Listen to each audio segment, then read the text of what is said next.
সবাইকে অনেক অনেক স্বাগত জানাচ্ছি আজকের দিনের অনুষ্ঠানে। আজকে যে বিষয়টি নিয়ে আলোচনা করব সেটি হলো সূর্যদেবের গোচর। সূর্যদেব আগামী 16ই নভেম্বর সকাল 5:45 নাগাদ তিনি তুলা রাশি থেকে বৃশ্চিক রাশিতে যাচ্ছেন এবং তুলা রাশিতে এতদিন নিচস্থ অবস্থায় থাকছেন, সেই নিচস্থ ভাব ত্যাগ করে তিনি বৃশ্চিক রাশিতে চলে যাচ্ছেন। আর এই চলে যাওয়াটা আগামী 1 মাসের জন্য হচ্ছেন। 15ই ডিসেম্বর সূর্যদেব আবার রাত্র 8:25 সময় বৃশ্চিক রাশি ত্যাগ করে ধনু রাশিতে চলে যাবেন। এই সময় পর্যন্ত আপনার আমার জীবনে কি স্বাভাবিক কাজকর্মের মধ্যে কী ধরনের প্রভাব বিস্তার করতে যাচ্ছে বা পরিবর্তন আসতে যাচ্ছে, আজকে মূলত সেই বিষয়টা নিয়ে আলোচনা করছি। আলোচনাটা যথারীতি দুই ভাগে বিভক্ত করে করছি। প্রথম অংশে সার্বিক পরিস্থিতি নিয়ে আলোচনা করব, আর দ্বিতীয় অংশে আলোচনা করব প্রতিদিনকার প্রত্যেকটা রাশির জন্য 12টা রাশির জন্য কী ফল দিতে যাচ্ছে তার সংক্ষিপ্ত আলোচনা। চলুন কথা না বাড়িয়ে মূল অনুষ্ঠানে প্রবেশ করা যাক। সূর্যদেব যখন প্রবেশ করছে তখন লগ্ন থাকছে তুলা রাশিতে, সকাল 5:45 সময় বৃশ্চিক রাশিতে প্রবেশ করছে সূর্যদেব 16ই নভেম্বর, এবং তখন লগ্ন থাকছে তুলায়। রবি এবং বুধ একসঙ্গে সহাবস্থান করবে বৃশ্চিকে। তৃতীয় ঘরে ধনুরাশির ঘরে থাকছে শুক্রদেব, প্লুটো থাকছে মকরে, শনি জাস্ট মার্গী গতিতে তার একদিন আগে 15 তারিখেই মার্গী গতি ত্যাগ করলো, মার্গী গতি লাভ করলো বক্রগতি ত্যাগ করে, এবং সে এখন স্তম্ভী অবস্থায় মানে স্থির অবস্থায় থাকছেন, এবং আগামী 8-10 দিন তিনি খুব সামান্য গতি পাবেন বা গতি নিতে সময় লাগবে। মোটামুটি বেশ কয়েকটা দিন পর থেকে তার গতি পাওয়া যাবে, 7 দিন পর থেকে। রাহু থাকছে মীন রাশিতে নেপচুনের সঙ্গে, এবং মেষ রাশি ফাঁকা, সপ্তম ঘর, অষ্টমে চন্দ্র এবং বক্রী বৃহস্পতি থাকছে বৃষ রাশিতে, সেইখানে ইউরেনাসের সহাবস্থান। নবম, দশম, একাদশ ফাঁকা, অর্থাৎ মিথুন, কর্কট এবং সিংহ রাশির ঘর ফাঁকা থাকছে, এবং কন্যা রাশিতে কেতু থাকছে। এই হলো গ্রহদের অবস্থান। দেখুন, এই সময়টাতে আপনার আমার জন্য অনেকগুলো শিক্ষণীয় এবং খুব গুরুত্বপূর্ণ বিষয়গুলো এইখানে দেখার হচ্ছে। সেটি হলো যে এই রাশি চলাকালীন সময় মঙ্গল কিন্তু কর্কটে অবস্থান করে থাকবে, এবং সূর্যদেব কিন্তু মঙ্গলের ঘরে গোচর করছেন। মঙ্গল এই ঘরের অধিপতি, বৃশ্চিকের ঘরের অধিপতি, সে কিন্তু দশমে অর্থাৎ কর্কটের ঘরে নিচস্থ থাকছে। আরেকটা বিষয় হচ্ছে বুধ কিন্তু মাসের শেষের দিকে গিয়ে ডিগ্রিগতভাবে 28 ডিগ্রির কিছু বেশি গিয়ে সে কিন্তু বক্রী হয়ে যাচ্ছে এই বৃশ্চিক রাশিতে, এবং এটা লম্বা সময় কিন্তু বুধ বৃশ্চিক রাশিতে থাকছে। আরেকটা জিনিস হচ্ছে যে শনিদেব কিন্তু এখানে মার্গী হয়ে যাচ্ছেন। তো ব্যাপারটা কিন্তু এখানে অনেকগুলো ঘটনা ঘটে যাচ্ছে একসঙ্গে, সেইগুলো সাবধান সতর্কতা মেনে নিয়ে বা সামনের সময়গুলো বুঝে শুনে নিয়ে চলা দরকার। সেই ক্ষেত্রে হলো যে বুধের এই সূর্যদেবের এই গতি যখন হচ্ছে তখন রবি বুধের বুধাদিত্য যোগ হচ্ছে, যদিও বুধ মাসের শেষের দিকে ডিগ্রিগতভাবে শেষের দিকে গিয়ে রাশির শেষে গিয়ে বক্রিয় যাচ্ছে মঙ্গলের ঘরে। মঙ্গল নবমে সূর্যদেবের নবমে কিন্তু নিচস্থ থাকছে, এবং সূর্যদেব কিন্তু মঙ্গলের পঞ্চমে যাচ্ছেন নিচস্থ ঘর ত্যাগ করে। সো গ্রহগতভাবে অনেকগুলো কিন্তু ইমব্যালেন্স সিচুয়েশন থাকছে। মঙ্গলের নিচস্থ অবস্থা, সূর্যের নিচস্থ ঘর ত্যাগ করা, আর শনিদেবের মার্গী গতি লাভ করা, বুধের বক্রগতি লাভ করা বছর মাসের শেষের দিকে গিয়ে, তো অনেকগুলো ঘটনা ঘটছে। এবং সেইখানে কিন্তু একটা জায়গাতে বৃহস্পতিও কিন্তু বক্রী অবস্থায় থাকছে। তো সব কিছু মিলে কিন্তু গোলমোলে পরিস্থিতি। তো একটা বিষয় আমি বলতে চাই সবাইকে, যে আজকের অনুষ্ঠান যারা দেখছেন বা চ্যানেলটি এখনও সাবস্ক্রাইব করেননি অবশ্যই করবেন, আর সঙ্গে সঙ্গে বেল বাটনটি অন করে রাখবেন, কারণ যখনই কোনো ভিডিও আপলোড করব তার নোটিফিকেশন সবার আগে আপনার কাছে পৌঁছে যাবে, আর এই মাধ্যমে আপনার সঙ্গে আমার সম্পর্কটাও কিন্তু চিরস্থায়ী হবে। তো চলুন কথা না বাড়িয়ে মূল অনুষ্ঠানে প্রবেশ করা যাক। একটা বিষয় হচ্ছে কি, যে এইখানে দেখার জন্য যে সেই জায়গাটা হলো যে কর্মসংক্রান্ত জায়গাতে রবি নিজস্থ ত্যাগ করে অষ্টম ঘরে চলে গেল কালপুরুষের। এইখানে কিন্তু অনেকগুলো হিডেন কাজ এতদিন রবি রাজার তিনি করতে পারেননি, তিনি কিন্তু এখন সেগুলো করবেন, এবং বক্রী বুধ হওয়ার আগ মুহূর্তে থাকছেন, এবং বুধও কিন্তু এখানে বক্রী হয়ে যাবে, বুধের গতি কমে যাচ্ছে। আর শনিদেব স্থির পজিশনে, শনিদেবও কিন্তু সূর্যদেবের চতুর্থ অবস্থান থাকছে। সো অনেকগুলো জটিল কঠিন সমীকরণের মধ্য দিয়ে আমরা যাচ্ছি। আবার শনি মঙ্গলের কিন্তু 6-8-এর কম্বিনেশন চলছে। তো ব্যাপারটা হলো কি, এই সময়টাতে কিন্তু ঠান্ডার প্রবণতা কিন্তু আস্তে আস্তে বৃদ্ধি পাবে, এবং সূর্যদেব প্রবেশের সঙ্গে সঙ্গে রবি বুধের কম্বিনেশন হবে, তখন কিন্তু ঠান্ডা বাতাস অর্থাৎ উত্তর দিক থেকে যে আসা বাতাসটা আমাদের দেশে শীতের সময় প্রবাহিত হয়, সেইটার কিন্তু তোড়জোড় আপনারা বুঝতে পারবেন এবং দেখতে পাবেন। এইটা হলো 1 নম্বর বিষয়। 2 নম্বর হলো এই সময় কিন্তু প্রকৃতির কিছু ইমব্যালেন্স সিচুয়েশন আসবে, কারণ মঙ্গল ইমব্যালেন্স থাকছে। আর ঠান্ডা লাগার প্রবণতা কিন্তু বৃদ্ধি পাবে। বিভিন্ন ছোঁয়াচে অসুখগুলো বা বাতাসের কারণে ছড়ায় ঠান্ডার সময়, এই ধরনের অসুখগুলোর কিন্তু ব্যাপার কিন্তু এখন অনেক বেশি দেখা যাবে। আর 2 নম্বর জায়গাটা হচ্ছে শুক্র কিন্তু সূর্যের আগে থাকছে। সো একটা কুয়াশাচ্ছন্ন অবস্থা, একটা ধোয়া ধোয়া অবস্থা এটা কিন্তু পাবেন। মানে বাতাসে কিন্তু কিছু জলীয় বাষ্পের অবস্থান পাবেন, যার কারণে কিন্তু ঠান্ডাটা বা ধুলাটা কিন্তু বেশ ছড়াবে এবং এটা কিন্তু বেশ ভোগান্তির মধ্যে কিন্তু আপনাদের রাখবে। সো জায়গাগুলো আপনারা মেনটেন করে চলবেন এবং বুঝে শুনে চলবেন। প্রয়োজনে সবাইকে বলবো কাপড়ের মাস্ক বা মাস্ক ব্যবহার করেন, যাতে ধুলা থেকে বাঁচার জন্য। আদারওয়াইজ কিন্তু অসুস্থতা খুব বৃদ্ধি পাবে। আর একটা জিনিস হচ্ছে, এখন কিন্তু পোকামাকড়ের উপদ্রব বৃদ্ধি পাচ্ছে, অলরেডি পাচ্ছে, কিন্তু আরও বৃদ্ধি পাবে, মাসখানিক ধরে কিন্তু থাকবে। মোটামুটি বুধ বক্রি হওয়ার আগ পর্যন্ত কিন্তু পোকামাকড়ের উপদ্রব বৃদ্ধি পাবে। অনেক জায়গায় কিন্তু মশা বা ডেঙ্গু ও জ্বর বা এই ডেঙ্গু জাতীয় অসুস্থতা কিন্তু বৃদ্ধি পাচ্ছে। এটা কিন্তু কন্টিনিউ থাকবে এই বুধ বক্রি হওয়ার আগ পর্যন্ত, যতক্ষণ না পর্যন্ত সূর্যদেব বুধকে ক্রস করে না যাচ্ছে ততক্ষণ পর্যন্ত কিন্তু এই সমস্যাগুলো জটিল থাকে, আরও জটিল হতে পারে, আরও সমস্যাটা বৃদ্ধি পেতে পারে। আরেকটা জিনিস হচ্ছে জলজ, জল থেকে পরিবহন হয় বা জল থেকে পরিবাহিত হয়, এই ধরনের অসুস্থতা কিন্তু এখন বৃদ্ধি পেতে পারে। মানুষের কিন্তু চেষ্টা করবেন প্রত্যেকে যার যার অবস্থানে থেকে পচা বাসি খাবারগুলো না খেতে চেষ্টা করবেন। এইগুলো যেন গরম থাকে এই অবস্থায় খাওয়া যায়, বা গরম করে খাবেন, তাহলে আপনাদের প্রত্যেকের শরীর স্বাস্থ্যের জায়গাতে অ্যাটলিস্ট একটা বেটার সিচুয়েশন থাকবে। এই সময় কিন্তু মানুষের পাকস্থলীর হজমজনিত জটিলতা কিন্তু বৃদ্ধি পেতে পারে, এটা একটা নেগেটিভ জায়গা থাকছে। এই জায়গাটা একটু মেনটেন করে চলতে পারলে যথেষ্ট বেটার সিচুয়েশন কিন্তু আপনারা পেতে পারেন। দ্বিতীয় বিষয় হলো, শনি এখন স্তম্ভিত অবস্থায় থাকছে, স্থির অবস্থায়। যদিও এই ভিডিওর পরপরে বা এর আগেই আপনারা শনিদেবের ভিডিও পেয়ে যাবেন, আমি ভিডিও করেছি, তো সেইখানে আপনারা পেয়ে যাবেন, প্লে লিস্টে গিয়ে দেখতে পাবেন, বা কোনটা আগে পাবলিশড হবে আমি সঠিক বলতে পারবো না, তবে পাবলিশড হয়ে যাবে একই সময় আগ পিছে।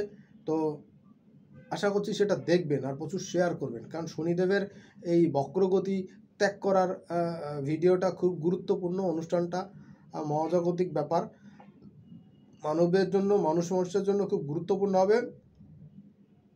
চেষ্টা করবেন যত সম্ভব এটাকে শেয়ার করতে, কারণ আপনার শেয়ারিংয়ের মাধ্যমে আপনার কাছের বন্ধু আত্মীয় স্বজন কিন্তু জানতে পারবে। আর একটা বিষয় হচ্ছে যে এই যে সূর্যদেবের অষ্টমে যাচ্ছে, এই সময় কিন্তু ইলিগাল কাজকর্ম একটু বেশি হতে পারে। বুধ এখানে টেকনিক্যালি এটা সাপোর্ট করতে পারে, তো আপনারা কিন্তু যথাসম্ভব চেষ্টা করবেন সাবধান সতর্ক থাকতে, নতুবা কিন্তু ভুল সিদ্ধান্ত নিয়ে ভুলে পড়ে কিন্তু বিভিন্ন রকম সমস্যার মধ্যে আপনারা পড়তে পারেন। এই জায়গাগুলো দেখার। আর ছোটোখাটো কিন্তু দুর্ঘটনা জায়গা থাকছে। শনির দশমে কিন্তু সূর্যদেবের গোচর, সো সূর্যদেবের কর্মটা কিন্তু, কাজকর্মগুলো কিন্তু শনিদেবের নখদর্পণে থাকবে এই অংশে। মঙ্গলও কিন্তু শনির গ্রিপের মধ্যে থাকছে। সো ইললিগাল কাজ করার ক্ষেত্রে কিন্তু একটু বুঝে শুনে করবেন, নচেত কিন্তু বিভিন্ন রকম সমস্যার মধ্যে আপনারা পড়ে যেতে পারেন। এই জায়গাটা বাদ দিয়ে কিন্তু অন্য জায়গাগুলো মোটামুটি ফল আপনাদের জন্য বেটার হতে দেখা যাচ্ছে। আশা করছি আপনারা খেয়াল খুশি মতন দেখতে পাবেন। আর সরাসরি চলে যাব দ্বিতীয় পর্বে, মেষাদি রাশির, মেষ থেকে মীন রাশি পর্যন্ত। মেষ রাশি দিয়ে শুরু করছি। দেখুন, মেষ রাশির জন্য পঞ্চমপতি কিন্তু রবি, সে কিন্তু অষ্টমে গোচর করছে। এই মেষ রাশির অষ্টমে গোচর, দ্বিতীয় তার পূর্ণ দৃষ্টি। দেখুন, ফাইন্যান্সের ক্ষেত্রে, অর্থের ক্ষেত্রে কিন্তু অর্থের গ্রোথটা আপনার বাড়তে পারে। পুরনো ধারবাকি যেটা ছিল, আদায় হচ্ছিল না, সেটা আদায় হওয়ার একটা জায়গা আপনারা পাবেন। কমিউনিকেশন কিন্তু যথেষ্ট ভালো থাকবে। শেয়ার বাজার, লটারি প্রাপ্তির জায়গা থেকে কিন্তু যথেষ্ট ভালো পজিশন পাবেন। আর্থিক আয় ইনকাম কিন্তু যথেষ্ট ভালো থাকবে। কর্মের উন্নতি, ভাগ্যের উন্নতি সংক্রান্ত জায়গা যথেষ্ট স্ট্রং হবে। এই জায়গাগুলো একটু মিলতাল করে চলতে পারবেন। আর মেষ রাশির জন্য আরেকটা বিষয় হলো, অপ্রয়োজনীয় বা কম গুরুত্বপূর্ণ কাজে আর্থিকভাবে ব্যয় বৃদ্ধি পাওয়ার জন্য কিন্তু সমস্যায়, জটিলতার মধ্যে পড়তে পারেন।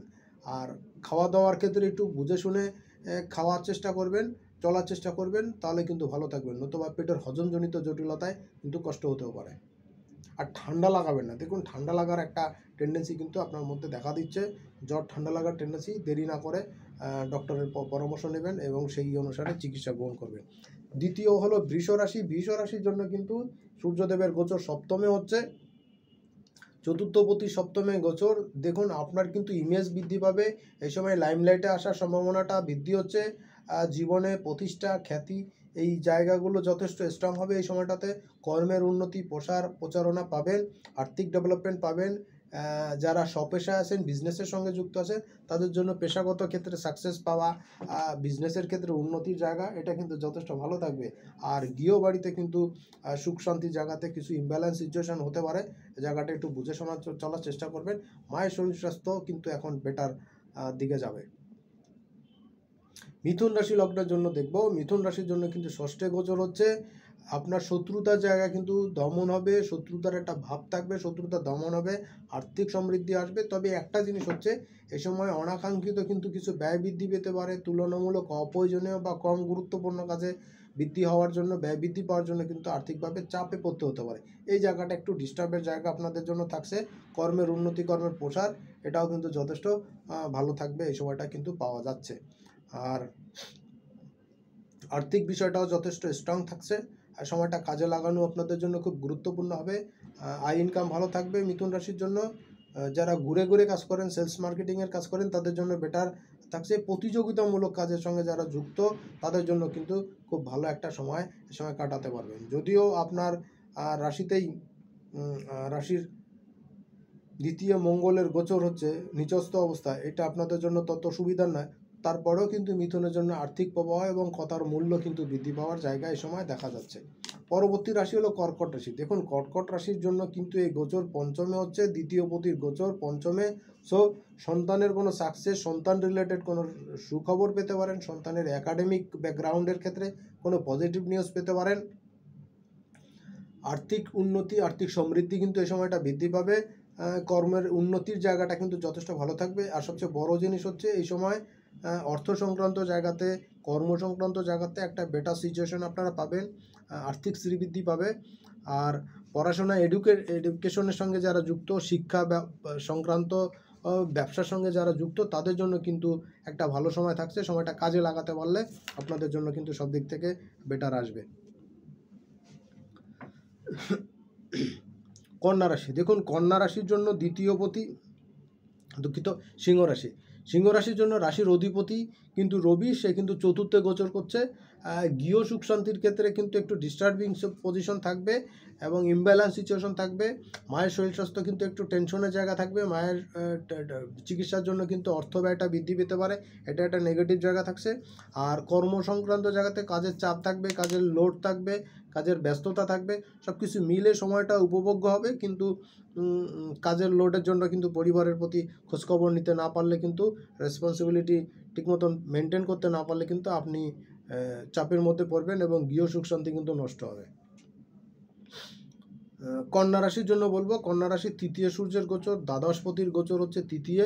কমিউনিকেশনের জায়গাতে যথেষ্ট স্ট্রং সিচুয়েশন থাকবে কন্যা রাশির জন্য। ভাগ্যের উন্নতির জন্য করা প্রচেষ্টা কাজে লাগবে। ভাগ্য উন্নতি এ সময় আপনি যথেষ্ট পরিমাণ আশা করতে পারেন, ভাগ্যের উন্নতি কিন্তু যথেষ্ট ভালো হবে। আয় ইনকামের জায়গা যথেষ্ট স্ট্রং থাকছে, এই সময়টা কাজে লাগাতে পারলে কিন্তু ফিউচারের জায়গাটা কিন্তু যথেষ্ট স্ট্রং হবে। আর সবচেয়ে বড় জিনিস হচ্ছে, আপনার 6 হাউসে কিন্তু শনির বক্রগতি ত্যাগ করছে। কন্যা রাশির জন্য দীর্ঘমেয়াদে কিন্তু পরবর্তী মার্চ মাস পর্যন্ত শনিদেব মার্গী অবস্থায় আপনার ষষ্ঠ দিয়ে ক্রস করে যাচ্ছে। তো এই সময় কিন্তু শত্রুতা দমনের জায়গা নিয়ে আলোচনা করেছি, শনির গতিতে, শনির মার্গী গতি নিয়ে আলোচনা হচ্ছে, সেখানে দেখতে পাবেন। তবে আয় ইনকামের জায়গা কিন্তু যথেষ্ট স্ট্রং হওয়ার একটা জায়গা দেখাচ্ছে। ভাগ্যের উন্নতি কিন্তু এই সময় আপনি আশা করতে পারেন। তুলা রাশির জন্য রাশির একাদশপতি দ্বিতীয় গোচর, মার্ভেলাস যোগ তুলার জন্য। আয় ইনকাম বৃদ্ধি পাওয়া, স্ট্যাটাস বৃদ্ধি পাওয়া, সম্মান ফেরত পাওয়া, হারানো সম্মান, হারানো গৌরব কিন্তু ফেরত পেতে পারেন এই সময়। আয় ইনকামের জায়গাতে যথেষ্ট স্ট্রং সিচুয়েশন পাবেন। কর্মের উন্নতি, ভাগ্যের উন্নতির জন্য করা প্রচেষ্টা এই সময় কাজে লাগবে। জীবনে মান মর্যাদা প্রতিষ্ঠা কিন্তু আসবে, আর্থিক উন্নতি আসবে। বিজনেসের ক্ষেত্রে কিন্তু, স্বপেশার ক্ষেত্রে মারাত্মক সাকসেসের জায়গা দেখা যাচ্ছে এই সময়। লাইমলাইটে আসা, সাকসেস আসা, এইগুলো কিন্তু পাবেন তুলা রাশির ক্ষেত্রে। আঁচট কিন্তু কোনো উপহার উপঢৌকন বা দেশের বাইরে থেকে কোনো গিফট এগুলো কিন্তু পেতে পারেন। আয় উন্নতি যথেষ্ট ভালো থাকবে, কর্মের উন্নতিও কিন্তু যথেষ্ট ভালো থাকবে। পরবর্তী রাশি বৃশ্চিক রাশি। বৃশ্চিক রাশিতেই সূর্যের গোচর হচ্ছে এবং এই ক্ষেত্রে সূর্যদেব কিন্তু হলো আপনার দশমপতির লগ্নে গোচর হচ্ছে। তো বৃশ্চিকের জন্য কিন্তু আপনার রাশিতেই সূর্যদেবের গোচর হচ্ছে। সুতরাং 2-3টা জিনিস বৃশ্চিকের জন্য খুব বেটার হচ্ছে। সেটা হলো যে আপনি লাইমলাইটে আসার জায়গাটা এখন ক্লিয়ার হবে এবং এই সময়টা কিন্তু শারীরিক ব্যাধি পীড়ার ক্ষেত্রে রিমুভ আসবে। শারীরিক সক্ষমতা কিন্তু এখন বৃদ্ধি পাবে, দ্রুত আরোগ্য লাভ করবেন যারা অসুস্থ আছেন। এবং ঠান্ডা লাগাবেন না, দয়া করে ঠান্ডা লাগাবেন না এবং চেষ্টা করবেন দুপুরের আগেই প্রতিদিনকার স্নানটা করে ফেলতে। সম্ভব হলে একটু গরম জলে করে নেবেন। আয় ইনকামের জায়গা যথেষ্ট ভালো থাকবে এই সময়। অর্থনৈতিক ক্ষেত্রে প্রোগ্রেস যথেষ্ট বেটার থাকবে। আয় ইনকাম যথেষ্ট স্ট্রং সিচুয়েশনে কিন্তু আপনারা দেখতে পাবেন। আর যারা স্বপেশায় আছেন, বিজনেসের সঙ্গে যুক্ত আছেন, রাজনীতির সঙ্গে যুক্ত আছেন, তারা পেশাগত ক্ষেত্রে বিজনেসের ক্ষেত্রে কিন্তু যথেষ্ট স্ট্রং সিচুয়েশনে থাকতে পারবেন। পরবর্তী রাশি ধনুরাশি। ধনুরাশির জন্য কিন্তু এই গোচর হচ্ছে দ্বাদশে সূর্যদেবের নবমপতির দ্বাদশে গোচর। ধনুরাশির জন্য কিন্তু এই সময়টা একটু ব্যয়বহুল সময় কাটবে। প্রয়োজনীয় এবং অপ্রয়োজনীয় খাতে কিন্তু উভয় ক্ষেত্রেই ব্যয় বৃদ্ধি পেতে পারে। আর্থিকভাবে চাপ অনুভব করতে পারেন। প্রতিযোগিতামূলক কাজে সাকসেস পাবেন। লাইফে এই সময় বেশ খানিকটা উন্নতির জায়গা পাবেন। এই সময় আয় ইনকামের জায়গা যথেষ্ট স্ট্রং থাকবে। ভাগ্যে পিতা পিতৃস্থানীয় ব্যক্তির সাহায্য সহযোগিতা পাবেন। কর্মের উন্নতি কিন্তু যথেষ্ট স্ট্রংলি দেখতে পাবেন। আর বিজনেসের ক্ষেত্রে, স্বপেশার ক্ষেত্রে, রাজনীতির ক্ষেত্রে কিন্তু পদ প্রতিষ্ঠা পাওয়ার জায়গাটা কিন্তু এই সময় যথেষ্ট স্ট্রং দেখাচ্ছে। পরবর্তী রাশি মকর রাশি। মকর রাশির জন্য কিন্তু অষ্টমপতির একাদশে গোচর হচ্ছে। অষ্টমপতির একাদশে গোচর আপনাকে কিন্তু এই সময় আয় ইনকাম বাড়াবে, বিশেষ করে ফাটকা ইনকাম আর শেয়ার বাজার বা কোনো লোন প্রাপ্তির জায়গা থেকে কিন্তু ইনকাম আসতে পারে। পুরনো ধার বাকি ছিল সেগুলো পরিশোধ করার যেমন সুযোগ পাবেন, কোনো পুরনো পাওনাগন্ডা আদায় হওয়ারও কিন্তু যথেষ্ট সুযোগ থাকছে। সময়টা কাজে লাগাতে বলে ব্যাংক ব্যালেন্স কিন্তু যথেষ্ট ভালো যাবে। কুম্ভ রাশির জন্য কিন্তু দশমে গোচর হচ্ছে সূর্যদেবের সপ্তমপতি দশমে গোচর। ব্যবসা বাণিজ্যে কিন্তু মারাত্মক সাফল্য, কর্মব্যস্ততা বাড়বে, কাজের চাপ বাড়বে, আর্থিক উন্নতির জায়গায় স্ট্রং হবে। এই সময় বন্ধু বান্ধব স্থানীয় ব্যক্তির সঙ্গে সাহায্য সহযোগিতা পাবেন। এই দুটো ক্ষেত্রেই কিন্তু আপনার লাইমলাইটে আসার একটা সুযোগ দেখাচ্ছে। আর বিজনেসের ক্ষেত্রে পাবলিসিটি, যারা সোশ্যাল প্ল্যাটফর্মে কাজ করছেন তাদের জন্য কিন্তু পাবলিসিটি খুব ইজিলি এই সময় আসবে। এটা কিন্তু আপনাদের জন্য একটা স্ট্রং জোন আমি কিন্তু দেখতে পাচ্ছি। সর্বশেষ রাশি মীন রাশি। মীন রাশির কিন্তু ষষ্ঠপতি নবমে গোচর। ভাগ্যের উন্নতি কিন্তু এই সময় দেখতে পাবেন। কমিউনিকেশন বৃদ্ধি পাবে। অনেক দূর দূরান্ত থেকে, দেশের বাইরে থেকে বিভিন্ন ওয়েতে কিন্তু আপনার ভাগ্য কর্মের উন্নতির জায়গা যথেষ্ট স্ট্রং দেখাচ্ছে। সময়টা কাজে লাগাতে পারলে কিন্তু যথেষ্ট বেটার সিচুয়েশন আপনারা পাবেন। আয় ইনকামের জায়গা যথেষ্ট ভালো থাকবে এবং সরকারি বা কোনো চেইন মেনটেনের জায়গাতে, যেটাতে কমিউনিকেশন হয় বড় সড়ো জায়গা থেকে, বড় সড়ো লম্বা সময়ের বিজনেসের জায়গাতে কিন্তু যথেষ্ট ভালো একটা সময় কিন্তু আপনারা পেতে পারেন। মোটামুটি বিজনেসের জন্য মীন রাশির জন্য স্মরণীয় থাকবে এবং এই সময় যথেষ্ট পরিমাণ দৌড়ঝাঁপ হবে, কম্পিটিশন হবে, কিন্তু তারপরেও কিন্তু মীনের জন্য সাকসেসের জায়গা কিন্তু থাকছে। আর তুলনামূলকভাবে কাজের চাপ থাকবে, যখন থাকবে তখন বেশি থাকবে, অন্য সময় কিন্তু একটা রিল্যাক্স ভাব আপনার মধ্যে থাকবে। আলসেমিটাকে দূর করুন, নিজেকে ব্যস্ত রাখুন, সব দিক থেকে সময়টা ভালো কাটান, সুস্থ কাটান। সামনের অনুষ্ঠানে আবার দেখা হবে। সেই পর্যন্ত আজকের মতন এখানেই বিদায় নিচ্ছি। সবাইকে অনেক অনেক ধন্যবাদ অনুষ্ঠানটি শেষ পর্যন্ত দেখার জন্য।